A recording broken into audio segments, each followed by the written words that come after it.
जितना पाठ हम पढ़ते हैं, जो अभ्यास करते हैं, वो सब मैकॉले का। पाठ्यक्रम बिल्कुल हमने नहीं बदला 63 साल के बाद भी। मैकॉले ने यह पाठ्यक्रम बनाया था भारत में कारकुन तैयार करने के लिए। अब हम वही पाठ्यक्रम चला रहे हैं, हमारे बच्चों को कारकुन ही बना रहे हैं, और उससे ज्यादा क्या बन रहा है। और इस मैकॉले के पाठ्यक्रम में सबसे बड़ी बुराई है कि अंग्रेजी का है पूरा, और अंग्रेजी हमारी मातृभाषा नहीं, वो विदेशी भाषा है, हमको आती नहीं है और आनी भी नहीं चाहिए। क्यों आनी चाहिए? हमको मराठी आनी चाहिए, संस्कृत आनी चाहिए, हिंदी आनी चाहिए, कन्नड़ आनी चाहिए, तमिल आनी चाहिए, तेलुगु आनी चाहिए। अंग्रेजी क्यों आनी चाहिए? किस अंग्रेज को हिंदी आती है जो हमको अंग्रेजी आनी चाहिए?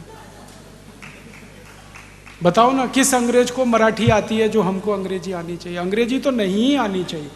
और इस देश में सबसे ज्यादा विद्यार्थी नापास होते हैं वो अंग्रेजी में, कारण कि मातृभाषा नहीं है उनकी, इसलिए नापास होते हैं। बंद करो इस अंग्रेजी को, कोई नापास नहीं होगा, कोई फेल नहीं होगा। विषय पढ़ाओ ना, विषय का ज्ञान दो, गणित का ज्ञान दो, भौतिक शास्त्र का ज्ञान दो, रसायन शास्त्र का ज्ञान दो, इंजीनियरिंग सिखाओ, मेटलर्जी सिखाओ, केमिकल इंजीनियरिंग सिखाओ, कुछ भी सिखाओ, विषय सिखाओ। ये भाषा के चक्कर में क्यों फंस गए? और भाषा भी मूर्खों की है, कुछ दम नहीं है उसमें। कुछ लोग ऐसा तर्क देते हैं कि अंग्रेजी अंतर्राष्ट्रीय भाषा है। बिल्कुल नहीं। दुनिया में 200 देश है, मात्र 14 देशों में अंग्रेजी चलती है, बाकी कहीं अंग्रेजी नहीं। और वो 14 देश वो हैं जो अंग्रेजों के गुलाम थे। ऑस्ट्रेलिया, न्यूजीलैंड, कनाडा, अमेरिका, फिर ब्रिटेन, फिर स्कॉटलैंड, फिर आयरलैंड, फिर भारत, फिर पाकिस्तान, फिर बांग्लादेश।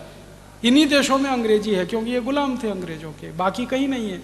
फ्रांस में फ्रेंच है, जर्मनी में जर्मन है, रूस में रशियन है, जापान में जापानीज है, चीन में चाइनीज है, डेनमार्क में डेनिश है, नीदरलैंड में डच है। सब देशों की अपनी भाषाएं। कोई देश अंग्रेजी में काम नहीं करता, बात भी नहीं करता। और इन सब देशों के लोगों से जब मैं बात करता हूं, कहता हूं तुम अंग्रेजी क्यों नहीं सीखते? उन्होंने कहा क्यों सीखना, मूर्खों की भाषा है।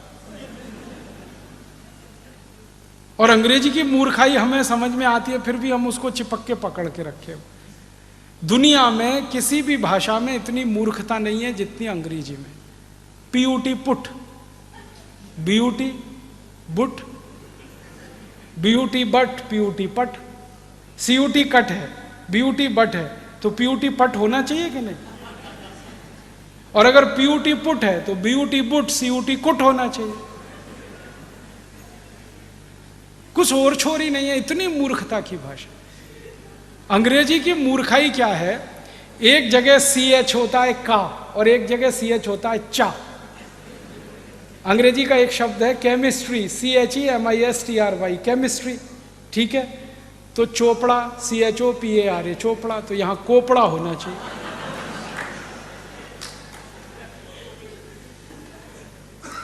और अगर CHOPARA चोपड़ा है तो उधर केमिस्ट्री होना चाहिए, CHEMISTRY में। और जब भी अंग्रेजी के लोगों से बात करो ये क्या चक्कर है, वो कहते पता नहीं, अब है तो हम कर रहे हैं। मूर्खों की भाषा ऐसी होती है। अंग्रेजी जो है ना, बहुत बहुत बहुत बहुत रद्दी भाषा है। इसके पास शब्द नहीं है अपने।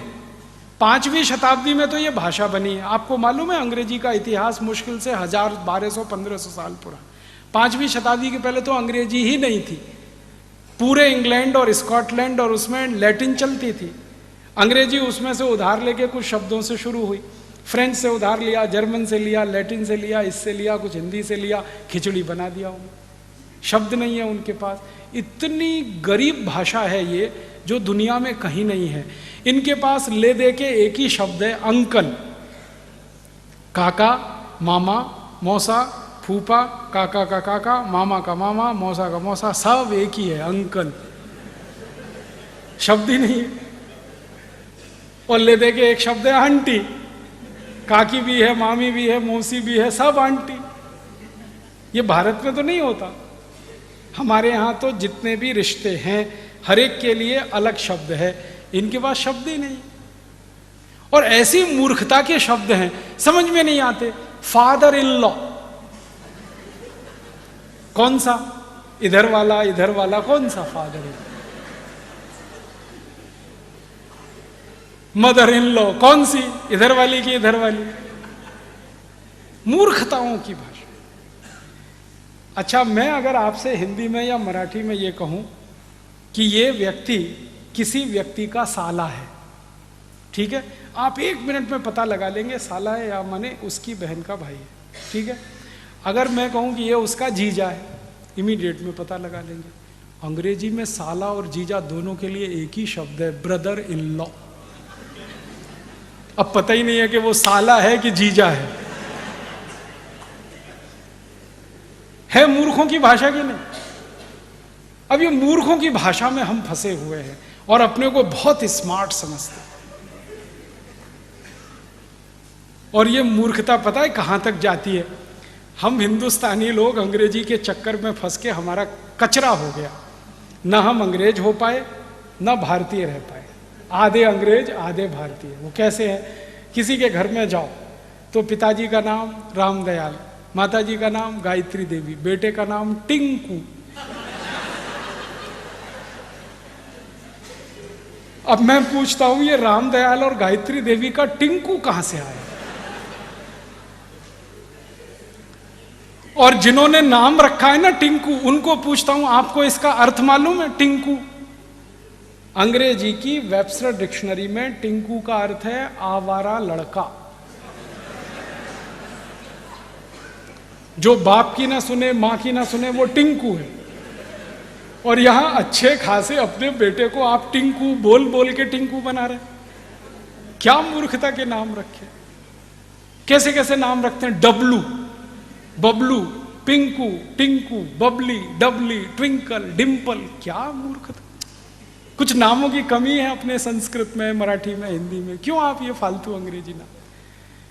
और ऐसी मूर्खाई है इस देश में अंग्रेजी के नाम पे। कभी कभी कुछ घरों में मैं चला जाता हूँ भोजन आदि करने के लिए, क्योंकि मैं भोजन होटल में नहीं करता, ठहरता भी होटल में नहीं, किसी के घर में ठहरता हूँ, खाता भी घर में ही हूँ, तो अक्सर घरों में जाता रहता हूँ। तो वहाँ अंग्रेजी की मूर्खाई दिखाई देती है।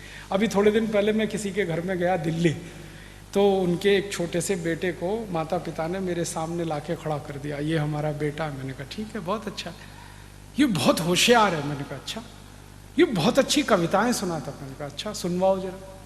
तो उन्होंने कहा बेटे पोइम सुनाओ अंकल को। मैंने कहा मैं अंकल तो नहीं हूँ। कहने लगे फिर क्या है? मैंने कहा काका बना लो, मामा बना लो, कुछ बना लो, अंकल तो नहीं हूँ। जो सुविधा है बना लो, मामा बना लो, काका बना लो, कुछ कर लो। तो फिर बच्चे ने कविता सुनाना शुरू किया। Rain rain go away come again another day little baby wants to play. मैंने बच्चे को पूछा तुमको अर्थ मालूम है इस कविता का? नहीं मालूम। क्यों सीखा? मम्मा ने सिखाया। मम्मा को पूछा आपको अर्थ मालूम है? नहीं मालूम। क्यों सिखाया? उसके टीचर ने सिखाया। टीचर को फोन लगाया, आपको अर्थ मालूम है इस कविता का? नहीं मालूम। किसने सिखाया? हमारे टीचर ने सिखाया। अब मूर्खों के मूर्ख कविता सिखा रहे हैं, rain rain go away come again another day. फिर मैंने उस बच्चे को समझाया इस कविता का अर्थ है बारिश बारिश तुम चली जाओ, यहाँ मत आओ क्योंकि मुझे खेलना है। अब भारत के बच्चे ये कविताएं गाएं, बारिश बारिश तुम चली जाओ यहाँ मत आओ, और करोड़ों बच्चे ये कविताएं गाएं, भगवान ने सुन ली तो?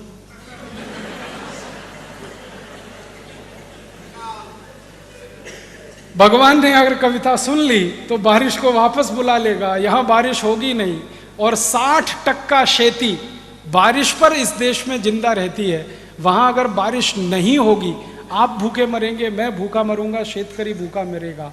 तो भारत में इस कविता की गरज क्या, जरूरत क्या? ऐसे मूर्ख लोग अंग्रेजी में कविता ऐसे। फिर उसकी आई ने, बच्चे की आई ने कहा फिर कौन सी कविता सिखाऊं? तो मैंने कहा कविता सिखाओ, ये रे पाऊसा तुला दे तो पैसा, पैसा झाला खोटा पाऊस आला में। ये कविता सिखाओ, क्योंकि ये कविता भारत की आत्मा है। आत्मा क्यों है? जिस देश में 60% खेती पाउस आधारित है, उस देश में पाउस को बुलाने की ही कविता हो सकती है, भगाने की कैसे हो सकती है? तो हमारे बच्चों को तो यही सिखाना चाहिए, बारिश बारिश तुम जल्दी आओ, बार बार आओ, मैं तुमको पैसा देना चाहता हूं इसलिए आओ। ये भारत की कविता है। अंग्रेजों की कविता रेन रेन गो अवे। कविता भी जो होती है ना, वो अपनी जरूरत, अपनी संस्कृति, अपनी सभ्यता, अपनी परंपरा से निकलती है। अंग्रेजों की संस्कृति, अंग्रेजों की सभ्यता, उनकी परंपरा हमसे बिल्कुल अलग है। इंग्लैंड में बारिश कभी भी आती है, यूरोप में बारिश कभी भी आती है, वहाँ के बच्चे शाम को बाहर खेल नहीं सकते, कभी भी मौसम खराब हो जाता है, इसलिए वो कविता गाते हैं रेन रेन गो अवे। हमारे यहाँ तो बारिश साल में सिर्फ 3 महीने आती है और उसका दिन फिक्स है, इस दिन से लेकर इस दिन तक। तो हम कैसे गा सकते हैं रेन रेन गो अवे? और बारिश का समय जब निश्चित है और बारिश पर पूरे देश की अर्थव्यवस्था निश्चित है, तभी इस देश में बारिश आधारित बहुत सारे साहित्य लिखे गए हैं, बहुत सारी किताबें लिखी गई हैं। हमारे देश में महाकवि कालिदास ने जो मेघों का वर्णन किया है और उसमें से जो उस उत्साह उत्पन्न होता है सुनकर बोलकर, वो हमारी संस्कृति का हिस्सा है, क्योंकि जरूरत है हमारी। महाकवि कालिदास इंग्लैंड में नहीं हो सकते, जो मेघों का इतना सुंदर वर्णन कर सकते हैं, वो जरूरत है हमारी। तो हम तो हमारी जरूरत सभ्यता संस्कृति परंपरा में से लेंगे, अंग्रेजों की सभ्यता संस्कृति परंपरा से हमारी जरूरत पूरी नहीं। तो इस अंग्रेजियत को छोड़िए, आप भाषा को छोड़िए। अंग्रेजों को आपने छोड़ दिया, इस भाषा को क्यों पकड़ के रखा है? अपनी जिंदगी से निकालिए इसको।